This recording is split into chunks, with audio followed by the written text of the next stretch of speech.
India speaks daily में आपका स्वागत है। इंडिया स्पीक्स डेली को सब्सक्राइब करें, इसके बेल आइकन को जरूर दबाएं। ज्वाइन बटन के जरिए आप इसकी सदस्यता जरूर लें और यदि इसका कंटेंट आपको गुणवत्तापूर्ण लगता है तो आप 100 रुपीज़ पर मंथ का सब्सक्रिप्शन जरूर पे करें।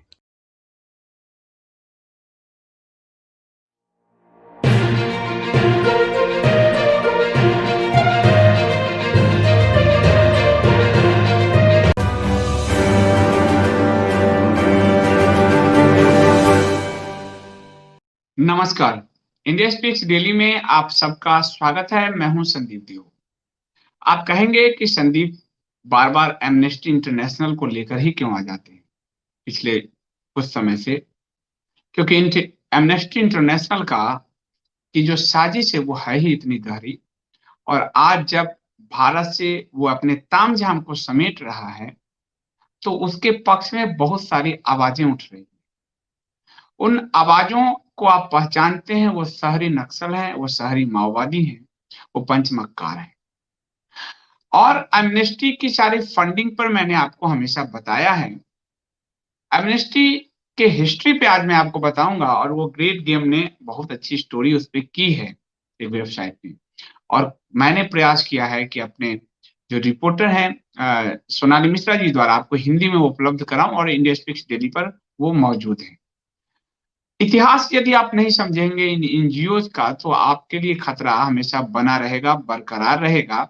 और मैंने ये नहीं कि पहली बार मैंने आपको ये जो अब आपके हाथ में आने ही वाली है किताब 17 को जा रही है, साजिश की कहानी छपने के लिए 17 को जा रही है। तो इसमें मैंने आपको ये जो फोर्ड फाउंडेशन है उसके हिस्ट्री को लेकर आपको बताया था कि कैसे फोर्ड ने, रॉकफेलर ने कैसे काम किया भारत को तोड़ने के लिए। और इसकी हिस्ट्री के दायरे को आपको समझाने का प्रयास किया था मैंने कि एक फोर्ड जो का दुनिया में कार बनाने की कंपनी है, लेकिन सेकेंड वर्ल्ड वॉर में जो युद्धक विमान थे वो फोर्ड का ही उपयोग हुआ था सब जगह बम गिराने के लिए। हम जानते नहीं, इसलिए हम फोर्ड की गाड़ी पर चढ़ लेते हैं और हम अपना एक स्टेटस सिंबल दिखाना चाहते हैं। लेकिन वास्तव में उसके पीछे का जो खूनी इतिहास है और वो किस तरह से हर देश को गिराना चाहता है, ऐसा ही इतिहास एमनेस्टी इंटरनेशनल का है। एमनेस्टी इंटरनेशनल जब दुनिया से ब्रिटिश उपनिवेशवाद का खात्मा हो रहा था तो ब्रिटिश आधुनिक रूप से दुनिया को कैसे अपने जकड़न में ले।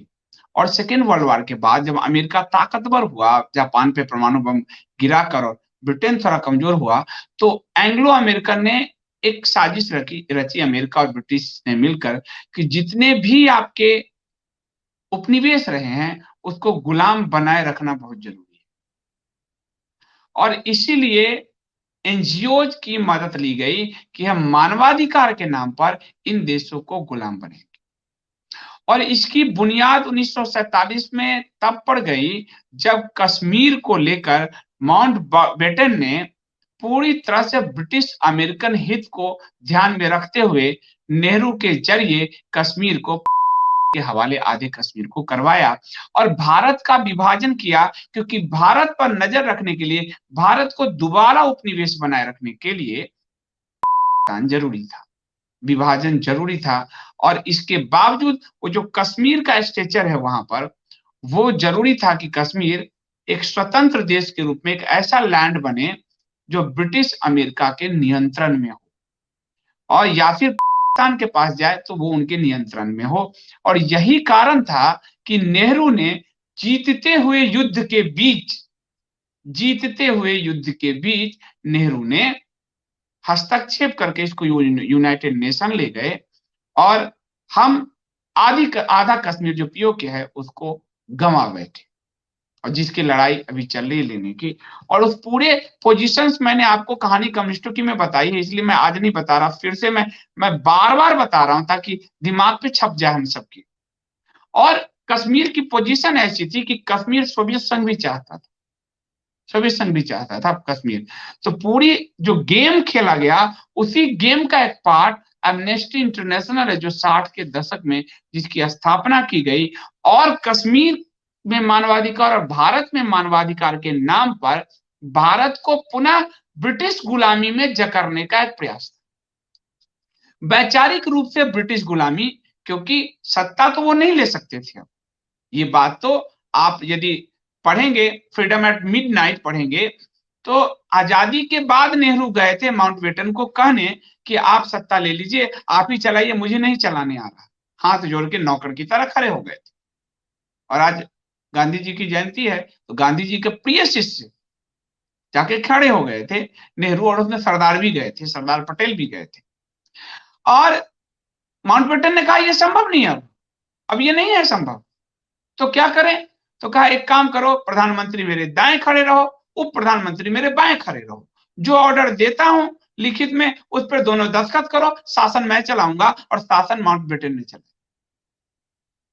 तो अपने हित के लिए कांग्रेस की जो पहली सरकार थी वो ब्रिटिश समर्थक सरकार थी, इसलिए सत्ता का ट्रांसफर हुआ। सत्ता हमें क्रांति से नहीं मिली, सुभाष के जरिए जो आजादी हमें मिलनी चाहिए थी, भारत की आजाद भारत की एक तरह से पहली सरकार वो होती जिसको 9 देशों से मान्यता भी मिली, उसको हमने मान्यता जो है नहीं दी। हमने एक ऐसी सरकार को मान्यता दी जो ब्रिटिश हित में काम कर सकता। लेकिन इस सरकार से भी बात नहीं बनती, क्योंकि आगे लंबा हर समय नेहरू थोड़े रहेंगे। तो एनजीओज का एक नेटवर्क बिछाया गया। अमेरिका और ब्रिटिश ने पूरे दुनिया में एनजीओज का नेटवर्क बिछाया।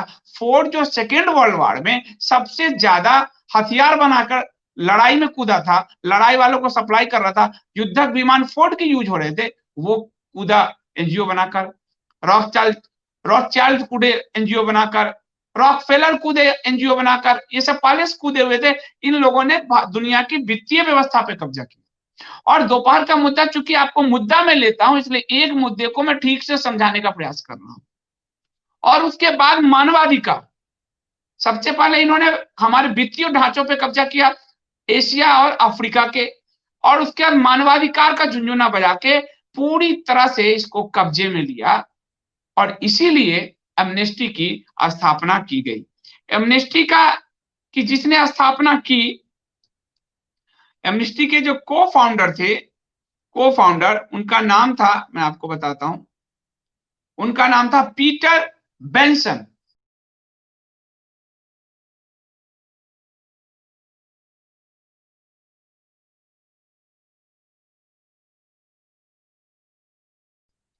पीटर बेंसन था कौन? ये फोटो है पीटर बेंसन का। पीटर बेंसन था कौन? पीटर बेंसन एक ब्रिटिश स्पाई था, एक ब्रिटेन का एक जासूस, जो सारी सूचना कलेक्ट करने के लिए भारत में मानवाधिकार के नाम पर कश्मीर को अस्थिर करते रहने के लिए लगातार। आपको तब नरेंद्र मोदी का काम समझ में आएगा, कई लोगों को नहीं आता, कि आज 2020 में एमनेस्टी ने बोरिया बिस्तर बांधकर भारत से जो पलायन किया, वो एमनेस्टी इंटरनेशनल 60 के दशक में भारत में घुस चुका था। 60 के दशक में, 1960 में घुस चुका था। 1963 में इसकी स्थापना हुई थी। और ये एक ब्रिटिश स्पाई पीटर जो है बेंसन इसका को फाउंडर था। और 60 से 40, 50, 60 साल आ गए ब्रिटिश उपनिवेश से मुक्त होते हुए भारत को। ये मुद्दा है आज का। तब नरेंद्र मोदी का काम आपको समझ में आएगा एज ए प्राइम मिनिस्टर। इसीलिए जब 14 में चुनाव हुआ तो दुनिया के अखबारों ने लिखा, खासकर ब्रिटेन के ही अखबारों ने लिखा कि पहली बार इंडिजिनस सरकार आई है, जिसकी सोच इंडिजिनस है। क्योंकि उससे पहले जो सारी सरकार चल रही थी वो ब्रिटिश हित में, अमेरिकन हित में, सोवियत संघ के हित में चल रही थी। हम पश्चिम के एक तरह से सप्लाई लाइन जैसे बने हुए थे। तो जो 60 के दशक में भारत में स्थापित हुआ एमनेस्टी इंटरनेशनल, इसकी स्थापना एक ब्रिटिश स्पाई करता है। इसी से आपको समझ में आ जाएगा, एक जासूस। उससे मुक्ति होते होते 2020 हो गए, और आज जब मुक्ति हुई है तो वो चिल्ला रहे हैं चारों तरफ। दुनिया के अखबार आप पढ़ेंगे, इसीलिए मैं आपको एमनेस्टी लेकर आया हूं, क्योंकि दुनिया के अखबार आपको पढ़ने चाहिए। यहाँ के अखबार में आपको मिलेगा नहीं कि क्या चल रहा है। और चिल्लाहट क्या है? चिल्लाहट है कि पहला काम था एमनेस्टी का, कश्मीर को कभी भी स्थिर नहीं रखना, कभी भी स्थिर ना रह सके कश्मीर। जितना अस्थिर रहेगा उतना ब्रिटिश अमेरिकन हित को वो खाद पानी देता रहेगा, यानी वो एक संभावना हमेशा बनी रहेगी ताकि वहां उस पोर्शन पे कब्जा किया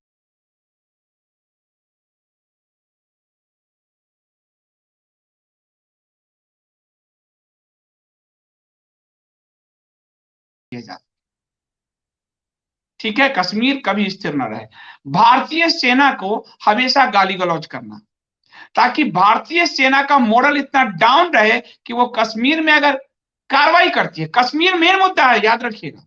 370 के बाद जो एमनेस्टी और पगलाया है वो बता रहा हूं आपको। और इसीलिए 370 में जब आप मेरी किताब पढ़ेंगे, मेरी 3 किताबों की एक सीरीज आप पढ़ लेंगे तो आपको सब समझ में आएगा। साजिश की कहानी, कहानी कम्युनिस्टों की, और जब गुरु जी जो गुरु गोलवलकर जी की बायोग्राफी है, ये 3 किताबों की सीरीज अगर आप पढ़ लिया आपने में, तो आपको भारत के इतिहास का एक चित्र समझ में आ जाए कि क्या है। तो कश्मीर मेन मुद्दा था 370 पर, कांग्रेस ने ही नेहरू का विरोध किया था, कांग्रेस ने ही। पर नेहरू भाग गए और सरदार पटेल फंस गए। सरदार ने कहा विदेश में हमारे प्राइम मिनिस्टर है, हमने यहां विरोध किया तो हमारे प्राइम मिनिस्टर की इज्जत क्या रह जाएगी। सरदार ने भी बहुत सारी गलतियां की है, जिसके कारण जो स्ट्रांग हो सकते थे, जो भारत के प्राइम मिनिस्टर नहीं हो सकते थे, वो अपनी गलती से सिग्नेचर करके इसी गांधी जी के कहने पर हट गए, माउंटबेटन के पास चले गए, फिर से सत्ता कि आप संभाल लीजिए नेहरू के साथ। और नेहरू जब 370, पूरी कांग्रेस विरोध में थी, नेहरू के समर्थन में एक वोट नहीं था, सरदार ने कांग्रेस को मनाया कि 370 पे वोट करो। हम ये जानते हैं कि सरदार के कारण 362 रियासत हमारे भारत बना, और वो कश्मीर जो नेहरू के पास था वो उलझा हुआ था।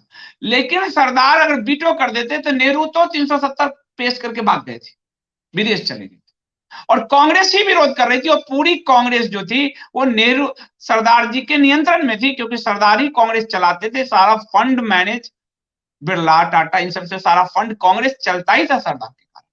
और ये बात आपको नेहरू के एक पत्र से, एक जो आपको सीआईए के एक दस्तावेज से मिलेगा, सीआईए का वो दस्तावेज जिसमें लगा हुआ है कि अगर सरदार 1950 में सरदार की मृत्यु नहीं होती तो नेहरू कांग्रेस तोड़कर एक कम्युनिस्ट पार्टी बनाने जा रहे थे। इसलिए मैंने लिखा था कि नेहरू इसमें कम्युनिस्ट है। इसका कवर जो है इस बार चूंकि ब्लूम्स ने छापा तो नेहरू को कम्युनिस्ट नहीं कर सकते, इसलिए हटाया गया यहां से। लेकिन आपको अब जो दिखेगा वो नेहरू का चेहरा दिख जाएगा, ऊपर में भी, नीचे तो है ही किताब, और अंग्रेजी में भी आज आ चुकी है किताब, छपने जा रही है। तो नेहरू जो है वो, और सरदार ने कांग्रेस को मनाया। तो कश्मीर मेन मुद्दा है, इस बात को याद रखिएगा। अमनेस्टी कश्मीर को हड़पने की विदेशी औपनिवेशिक साजिश का वो एनजीओ है जो 1960 के दशक से भारत को अपने चंगुल में जकड़े हुए था, जिससे मुक्ति नरेंद्र मोदी सरकार और गृह मंत्री अमित शाह के बाद हुआ। ये छोटी बात नहीं है। 60 से अमनेस्टी से मुक्त होते होते 2020 हो गया, 2020 हो गया। और अभी ब्रिटेन में अगर लेबर पार्टी होती तो अभी और संसद में और तामझाम हो जाता। लेकिन भारत इतना स्ट्रांग हुआ, अभी भारत के प्रधानमंत्री ने अपनी मजबूती दिखाई, इस कारण चुप्पी है। और सत्ता में वहां लेबर पार्टी नहीं है जिसने भारत को तोड़ा था। लेबर पार्टी का मतलब कम्युनिस्ट, समाजवादी कम्युनिस्ट, वहां भी कंजर्वेटिव पार्टी का शासन है। तो इतना जो समय हमें लगा वो क्यों लगा? क्योंकि भारत में कांग्रेस या कांग्रेस समर्थित सरकारें थी, कांग्रेस या कांग्रेस समर्थित ही सरकारें थी। आपको बड़ा आश्चर्य होगा कि एमनेस्टी ने आज तक एफसीआरए लाइसेंस नहीं लिया। विदेशी फंड जो आएगा उसमें वो लाइसेंस लेना जरूरी है। एफसीआरए लॉ जो होता है उसका हमेशा वायलेशन किया। एक बार उसको जब वाजपेयी सरकार थी 2000 में, तब जाकर उसको कब्जे में आई, और एक बार केवल लिया। नहीं तो एक एनजीओ एफडीआई रूट से, फॉरेन डायरेक्ट इन्वेस्टमेंट, यानी फॉरेन डायरेक्ट इन्वेस्टमेंट से भारत तोड़ने का काम कर रही थी एमनेस्टी इंटरनेशनल, एफसीआरए में। और आज रोना चल रहा है कि, और पिछला जो एमनेस्टी का आपने वीडियो दिया है मैंने आपको, उसमें अलग आंकड़े सब है, ट्रांजेक्शन, सीबीआई। मैं आज बिल्कुल हिस्ट्री बता रहा हूं, इसलिए मेरे वीडियो में आपको अलग अलग चीजें मिल जाएगी।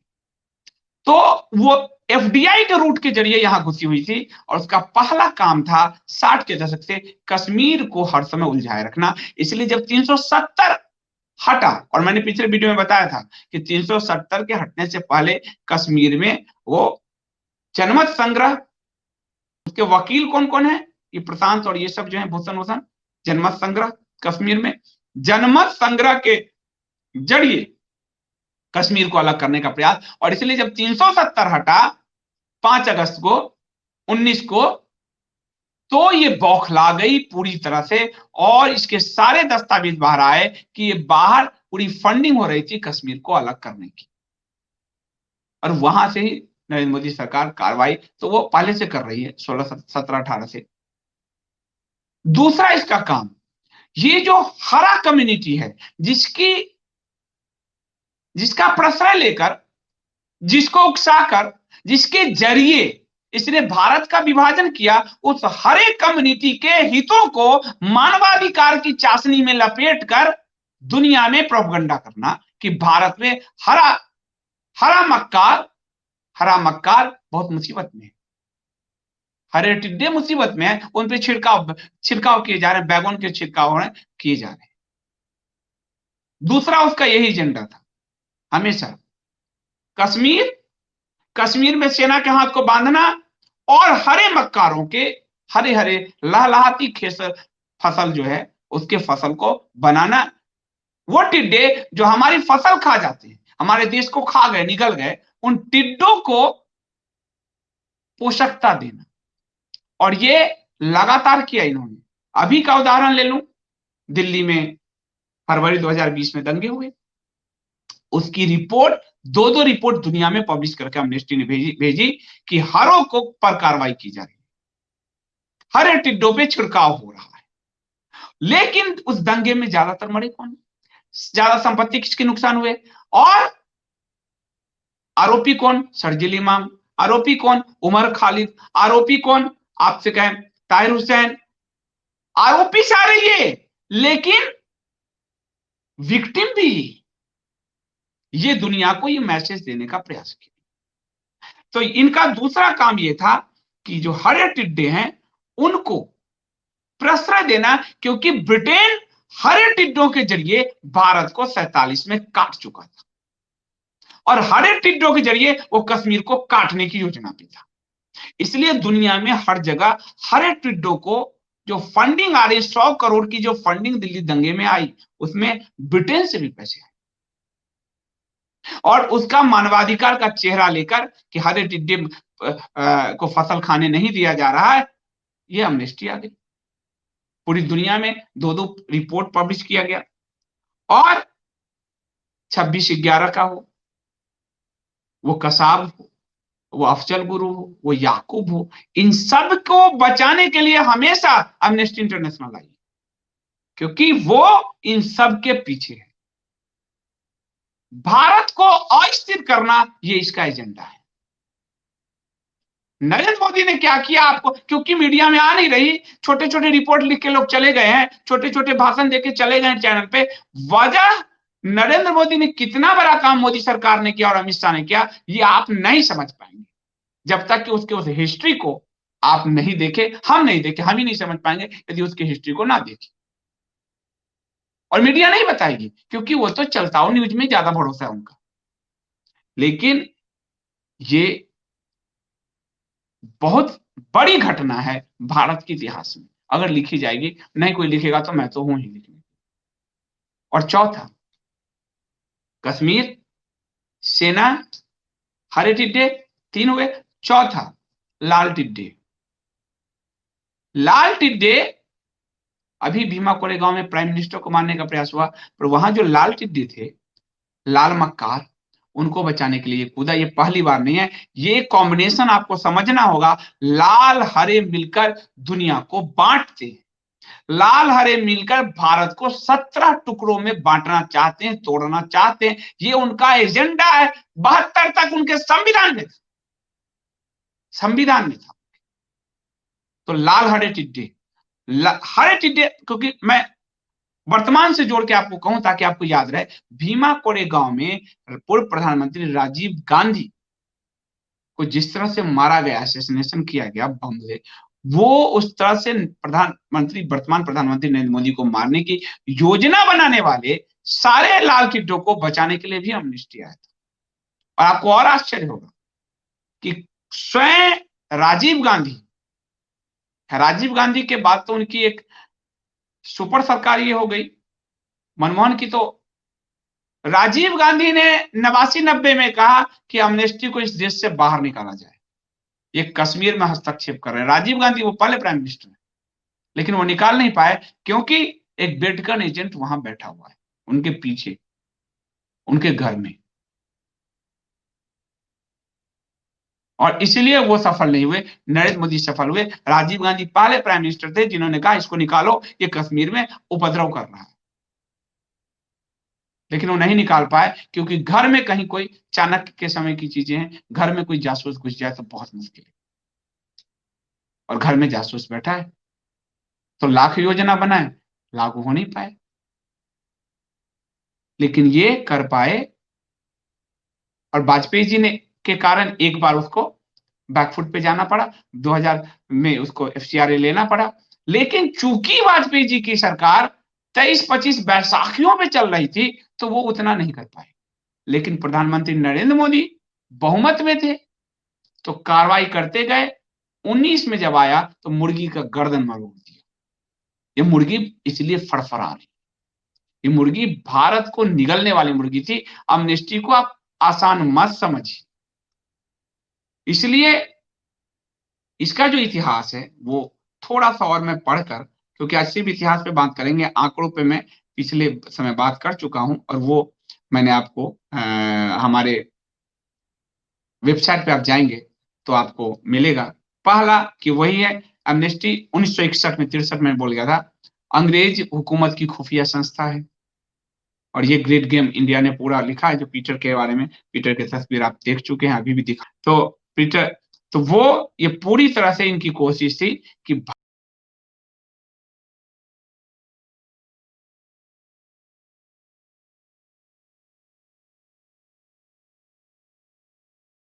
भारत ब्रिटेन का, ये स्पाई था ब्रिटेन का, भारत ब्रिटेन का उपनिवेश बना रहे। और ना सिर्फ भारत बल्कि अफ्रीका, पूरे अफ्रीका को निगल गए, धर्मांतरण करके खा गए। अफ्रीका की मूल संस्कृति नष्ट हो चुकी है, और भारत के नॉर्थ ईस्ट इंडिया को खाने लगे। ये जो जड़ें थी, हिंदू जड़ें, उसने भारत को बचा रखा है। इसलिए मैं बार बार कहता हूं, हिंदू ही है तब तक भारत है, वरना भारत नहीं है। किसी को ये बुरा लगता हो, अच्छा लगता हो, मेरी बला से नॉर्थ ईस्ट इंडिया को पूरा तोड़ने का प्रयास किया, धर्मांतरण के लिए बाहर से पैसे आए, पूरे अफ्रीका को, ये हैती वैती को बदल चुके हैं। तो पहला, भारत को उपनिवेश बनाए रखना। दूसरा आपको बताऊं, ये संस्था आज भी, बीसीसीआई जो है वो किसके द्वारा संचालित है? आईसीसीआई कहीं एक टापू पे रजिस्टर्ड है। वो भारत से, बीसीसीआई भारत सरकार, भारत की जनता के प्रति जवाबदेही नहीं है। क्यों? क्योंकि वो कहीं और से गाइड होती है। उसका जो आईसीसी का रजिस्ट्रेशन किसी और जगह है, विदेश में। उसी तरह एमनेस्टी का जो रजिस्ट्रेशन है वो इंग्लैंड और वेल्स में है, इंग्लैंड में और वेल्स में है, जहां उसकी जड़ें हैं।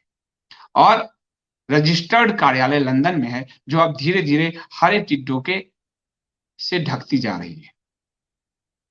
हरे टिड्डे बढ़ते जा रहे हैं, और उसमें जो ब्रिटिश पाकिस्तानी है बड़ी संख्या में बढ़ते जा रहे हैं। उसकी एक संस्था में भारत से कांग्रेस का शशि थरूर भी इन्वॉल्व है उसमें। आपको शशि थरूर लगेंगे कि अरे तो एंटी ब्रिटिश एक किताब लिखा है, पर शशि थरूर भी उसमें इन्वॉल्व है। याद रखिएगा, कुछ चीजों के लिए हाथी के दांत वाली कहावत है। आज कई राष्ट्रवादी बने हैं, वो भी कहीं के सिपाही हैं, लेकिन वो उनको एक भरोसा जगाना है, उनको यहां से विश्वास हासिल करना है, तो वो हाथी के दांत है। इसी तरह शशि थरूर था जिसने किताब लिखा ब्रिटिश के उस पे, लेकिन ये उस संस्था से जुड़ा वहां। बहुत बहुत गहरी साजिश है, आपको बता रहा हूं। उसके बाद अंग्रेज जासूस बनाया, तो संदेह था है कि भारत से सारी सूचनाओं को, मानवाधिकार के नाम पे क्या होता है, पत्रकार, देखिए 4 स्तंभ हैं, विधायिका, कार्यपालिका और न्यायपालिका। यहां आपको एंट्री कैसे मिलेगी? यहां एंट्री मिलती है पत्रकार और एनजीओ को। तो सूचना गैदरिंग यहां से कैसे लेंगे? तो इसलिए अदालत से लेकर सरकार तक ये एनजीओ कर्मी घुसते चले गए, और इन्होंने वहां से सूचना गैदर कर करके पॉलिसी, इसलिए अभी भी देखिए 370 अगस्त में हटने जा रहा है, और जून में ये प्रेस कॉन्फ्रेंस की साजिश करते हैं, इसको सरकार रोकती है। यानी कहीं कोई सरकार में बैठा हुआ ब्यूरोक्रेट इसको 2 महीने पहले बता रहा है कि 370 हट सकता है। अगस्त 5 अगस्त 2019 में संसद में 370 हटा, और जून में ये जम्मू कश्मीर में घाटी में ये प्रेस कॉन्फ्रेंस करने जा रहे थे जम्मू कश्मीर में, सरकार ने रोका। यानी ब्यूरोक्रेट, तो वो जो जासूसी का काम है, जो अंदर से सूचना उन तक पहुंचाए, इसमें बड़े पैमाने पर ब्यूरोक्रेसी, न्यायपालिका, इन सब के लोग शामिल हैं। इसलिए द गार्जियन ने लिखा था कि भारत में 2014 के बाद, वो भी ब्रिटेन का द गार्जियन और उसी लेबर पार्टी का सपोर्टर द गार्जियन अखबार, कि पहली बार इंडिजिनस सरकार आई। अब तक तो ब्रिटिश सोच की सरकार थी इनडायरेक्टली। अब इसका अगला, देशों को अस्थिर करना। अर्बन नक्सल के जरिए, दिल्ली दंगे के जरिए, ये दोनों पे सबूत आ चुके हैं कि मोदी सरकार को गिराने की साजिश थी। और तीसरा, कश्मीर में आतंकवाद के जरिए एमनेस्टी इंटरनेशनल में फंड आया बड़े पैमाने पर, और ये फंड भारत को की सरकार को गिराने की एक बड़ी साजिश थी। और इसमें जो फंड आया, वो फंड आपको मैं बता देता हूं कि इसमें सबसे बड़ा जो डोनर है वो ब्रिटिश सरकार है। ब्रिटिश सरकार है। ब्रिटिश सरकार ने 2008 में 1 मिलियन पाउंड, 2009 में 2.5 मिलियन पाउंड, 2007 में 1 मिलियन पाउंड, 2006 में 2 मिलियन पाउंड, और 2011 में 8,82,000 के करीब है पाउंड। यानी 2008 अब तक 8,82,000 पाउंड था, और total 3,149,000 British pound Britain Bharat को तोड़ने के लिए, कब से, 2006 से सोनिया की सरकार आने के बाद से 11 तक इसको दे चुका। 3,149,000 पाउंड। पाउंड मतलब 1 रुपया बराबर 80-85 रुपए हो जाते, 1 पाउंड बराबर 80-85 रुपए होते हैं। इतनी बड़ी संख्या में इसके पास ब्रिटिश पैसे आए हैं, और वो कैसे आए हैं? एफसीआरए में नहीं, रूट वायलेट करके, ताकि सरकार पकड़ न ले, वो एफडीआई में आए हैं। क्या आप कोई बिजनेस कर रहे हैं? ये एफडीआई के रूट से आए, एफडीआई से, और ये फंस गए हैं बुरी तरीके से। तो इनका काम था, मोदी सरकार को अस्थिर करने के 2 काम किए गए। पहला, भीमा कोरेगांव, जिसमें प्राइम मिनिस्टर को मारने की ही डायरेक्ट योजना बनी, सुप्रीम कोर्ट में केस है। और दूसरा, जिसमें बचाने के लिए दिल्ली हाईकोर्ट का तक का जज सुबह सुबह 6 बजे बैठ जाता है, न्यायपालिका से नौकरशाही तक सूचनाओं को गैदर करने का ये जो अभियान है। और दूसरा, दिल्ली दंगे में मोदी सरकार को गिराने की पूरी योजना थी। ये आपको इंडिया स्पीक्स डेली पे पूरी खबर दी जा चुकी है। 30, 32, 35 खबरों की सीरीज दी जा चुकी है। indiaspixdaily.com पर जिस पे अभी आप लाइव देख रहे हैं, उसके अपराध में जाएंगे तो पूरे दंगों पे एक सीरीज आपको। 2 प्रयास किए गए सरकार को गिराने के, भीमा कोरेगांव हिंसा और दिल्ली हिंसा। हिंसा के जरिए इन्होंने, ये एक सोची समझी रणनीति है, हिंसा के जरिए ये 2004 में वाजपेयी की सरकार गिरा चुके थे, गुजरात हिंसा के जरिए। 2 में गुजरात हिंसा, उसका इंटरनेशनल फंडिंग पूरी और अफरा तफरी, और वाजपेयी की सरकार साफ। ये आजमाया हुआ ट्रेंड है, आजमाया हुआ ट्रेंड। ये पूरी किताब, इसलिए ये किताब बहुत रेफरेंस बुक है, छपने जा रही है कपोत.in पर। प्री ऑर्डर में आप बुक कराएंगे, जितने लोग बुक कराएंगे उतनी लोगों को ही, उतनी ही छपेगी कॉपी। थोड़ा मैं 20, 25, 50 पुस्तक आगे और छपा लूंगा, कॉस्टिंग होती है, इसलिए आप लोग ऑर्डर देते रहिए, निश्चिंत रहिए। इस महीने के बाद आपको ये पुस्तक डिलीवर होनी, 25 के बाद होनी शुरू हो जाएगी। सारी डिटेलिंग आपकी आ रही है वेब पे। तो 2002 वो कौन चेहरे थे, कौन एनजीओ है, आपको पता चलेगा। वही इसमें था, आजमाया तरीका भीमा कोरेगांव और दिल्ली हिंसा, पर ये सफल नहीं हो, क्योंकि वो देश भर में सफल वो तर्ज पे नहीं हो पाए। यूपी में लठ पड़ गया, इनको भयानक लठ पड़ गया, सब जगह लठ पड़ गया। ये सारे जब्त होते गए, पकड़े गए। राजधानी में इतनी बड़ी हिंसा 84 के बाद नहीं हुई थी, और धीरे धीरे धीरे, और जेएनयू, जामिया, अलीगढ़, ये इनके प्लेटफॉर्म थे। ये 3 सेंटर बने हुए थे जहां से काम उनके हो रहे थे। तो इसमें एमनेस्टी ने भी भारत सरकार को गिराने का प्रयास किया, और ये वो हैती में कर चुके हैं, सूडान में कर चुके हैं, ये अन्य देशों में कर चुके हैं। ये तरीका अप्लाई वो अन्य जगह कर चुके हैं। इसीलिए यहाँ मोदी सरकार को अस्थिर करने के लिए ये जो है बहुत बड़ा खेल हुआ यहाँ पर। और आपको बताऊं कि एमनेस्टी इंटरनेशनल ने चेंज इज पॉसिबल के नाम से एक अभियान चलाया था, और सूडान में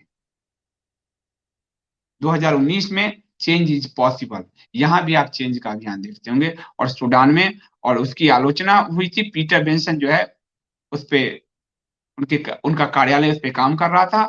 और उसके बाद जो है सूडान की सरकार, 2016 की बात है ये, 19 में 16 की बात जो है, तो सूडान में, हैती में, सब जगह इन्होंने प्रयास किया ये सरकार बदल देते। और रैमन मैग्सेसे जो अवार्ड मिलता है, ये भी सरकार बदलने की कहानी है। रेवन मैग्सेसे सरकार को अस्थिर करके गिराने की, फिलीपींस की, वो आपको इसमें मिले, जो अभी रवीश कुमार को मिला है, सरकार को गिराकर बदनाम करने की। रवीश कुमार, अरविंद केजरीवाल, ये सारे वो चेहरे, कुछ अच्छे चेहरे देते हैं ताकि 50 चेहरे छुप जाए। ये पूरा ये धंधा होता है। तो ये पूरी तरह से सरकार गिराने का खेल होता है बड़े पैमाने पर, इसमें वो शामिल थे। उसके बाद आपता हूं, कुछ समय पूर्व तक जो निदेशक था आकर पटेल, उसका जहर बुझाओ आपने देखा, उस पर एफआईआर भी दर्ज की गई थी, क्योंकि वो एक वीडियो के जरिए भारत के दलितों को भड़का रहा था, फेक न्यूज के जरिए। और आप जानते हैं दलितों को भड़काने का गिद्ध कैसे प्रयास कर रहे हैं। बलरामपुर का मामला भूल गए, हाथरस याद है पूरा। उसके बाद राजस्थान में सबसे ज्यादा दुष्कर्म की घटनाएं राजस्थान में हुई है, वहां सब शांत है, क्योंकि वहां की सरकार नहीं गिरानी, सरकार गिरानी है उत्तर प्रदेश की सरकार, गिरानी है केंद्र की। राजस्थान की सरकार नहीं गिरानी, क्योंकि वो तो उनकी फ्रेंडली सरकार है। देश में दुष्कर्म में नंबर 1 राजस्थान है, आखिरी पायदान पर यूपी है। पर यूपी में हाथरस में शोर मचाना है, बलरामपुर में नहीं करना, क्योंकि वहां हरे टिट्टे आरोपी है, और राजस्थान तो टच ही नहीं करना है। तो ये इनका पूरा था, इसलिए आकर पटेल पे भी मामला दर्ज हुआ था। ये महिलाओं को, दलितों को, आदिवासियों को भड़का कर अपनी तरफ लाने का इनका पूरा एक प्लान चलता है, और पूरे उस प्लान को आगे बढ़ाते हैं, और उसमें वो मानवाधिकार का आड़ लेते हैं। मानवाधिकार का पूरा जो नक्सल मूवमेंट है, पूरा माओ मूवमेंट है, उसमें अमनेस्टी फंडिंग करती है, और अन्य एनजीओ भी। आपको हमारे जो आदिवासी के वहां से बस्तर के कई हमारे साथी हैं, उन्होंने सब मेल भेजा है मुझे कि कैसे धर्मांतरण के खेल में अमनेस्टी फंसी हुई थी, कैसे धर्मांतरण करा रही थी आदिवासियों की। मैं कहा ना कि सत्ता पूरा जनसंख्या से लेकर सत्ता तक बदलने का इनका खेल होता है। पूरे बस्तर में धर्मांतरण का खेल चला रखा। और सरकार जब तक, इसीलिए रमन सिंह की सरकार को गिराया गया। कांग्रेस इनके लिए फ्रेंडली है हमेशा, क्योंकि कांग्रेस वेटिकन संचालित, क्योंकि कांग्रेस 47 से ब्रिटेन के हित में काम करती रही है। उससे पूर्व सुभाष चंद्र बोस को मारने से लेकर नरेंद्र मोदी तक कांग्रेस हमेशा विदेशियों के हाथ में खेलती रही। ये झूठी बात नहीं, मैं इसलिए कांग्रेस के विरोध में रहता हूं। तो मुझे कई लोग कहते हैं आप पूर्वाग्रह हो, पूर्वाग्रह नहीं है। सुभाष से लेके, भगत सिंह से लेके और नरेंद्र मोदी, अमित शाह और योगी तक एक ही पैटर्न पे काम कर रही है कांग्रेस। विदेशी फंड, विदेशी हाथ, उसके द्वारा भारत कितना अस्थिर हो, यहाँ के नेता को कैसे खत्म किया जाए, ये बात आप अगर ये किताब पढ़ लेंगे आपको सारा उस समय का पिक्चर आ जाएगा 2002 का। और अभी चीन के साथ फंडिंग तो आपने देख ही लिया है, 2008 में समझौते और राजीव गांधी फाउंडेशन में 2.5 करोड़ रुपए। डोकलाम में विवाद हो रहा है, चुप चुप के मिल रहे हैं। तो ये एक बहुत घातक पार्टी है। भारत का जो गंदा नाला, सबसे ज्यादा जो सबसे बड़ा सीवर है जिसमें पूरे भारत का गंदा नाला गिरता है, वो कांग्रेस है, वो कांग्रेस पार्टी है। और कांग्रेस पार्टी में वो गांधी परिवार है, वो बड़े गंदे नाले का सबसे बड़ा सोर्स वही है, क्योंकि वो विदेश फंडेड पूरी उनकी योजना है। कहां से, बाहर से आए नेहरू, आजादी की आंदोलन में कोई योगदान नहीं, और प्राइम मिनिस्टर बना दिए। बिना पॉलिटिक्स में आए जो आदमी अपनी बायोग्राफी लिख दिया, क्या काम क्या क्या था आपने कि अपनी बायोग्राफी लिख दिया आपने। ये पूरा एक पैटर्न होता है, उस पैटर्न को आपको समझना होगा, तब जाके इस पूरे जो है। और ब्रिटिश सरकार से तो वो लेते रही है पूरा पैसा, उसी के उस पर काम करती रही है। और उसके बाद ये कोविड के केस में भी कहीं ना कहीं इन्वॉल्व है ये लोग, बड़े पैमाने पे, बड़े पैमाने पर ये लोग इन्वॉल्व हैं। इसलिए बहुत सारी चीजें ऐसी है जो आपको हिंदी में indiaspeaksdaily.com पे सोनाली मिश्रा जी ने लिखा है रेफरेंस के साथ, और ये आपको बताएगा। तो उसमें आप WHO का हाथ आपने देखा ही है, WHO में फंडिंग कहां से हो रही है आप देख ही रहे हैं। तो ये एक बड़ा मुद्दा है, इस मुद्दे को आप लोग हल्के में मत लीजिए। और इसके बाद जो है कैसे कैसे इन्होंने षड्यंत्र ये रचे हैं, कैसे कैसी साजिशें की है, उस सब का डिटेलिंग आपको दिया गया है, मूल लिंक भी दिया गया है। आप सबको ये पढ़ना चाहिए, पढ़ने से मत भागिए, पढ़ना ही चाहिए, ऊपर ऊपर पढ़ना ही चाहिए।